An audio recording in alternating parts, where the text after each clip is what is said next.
بسم اللہ الرحمن الرحیم۔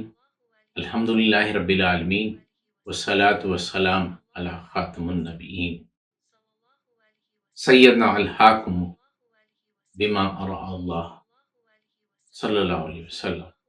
ہمارے سردار اللہ کی ہدایت کے مطابق فیصلہ کرنے والے۔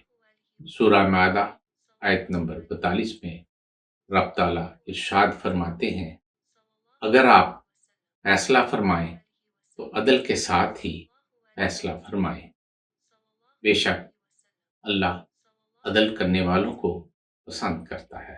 سورہ نساء آیت نمبر 105 رب تعالیٰ فرماتے ہیں، بے شک آپ کی طرف سچی کتاب اتاری تاکہ آپ لوگوں کے درمیان اس کے موافق فیصلہ فرمائیں جو کہ اللہ سبحانہ وتعالیٰ نے آپ کو بتلایا ہے۔ سورہ مائدہ میں رب تعالیٰ فرماتے ہیں، ان کے درمیان اس چیز سے فیصلہ کریں جو چیز رب تعالیٰ نے اتاری ہے، وما توفیقی الا باللہ۔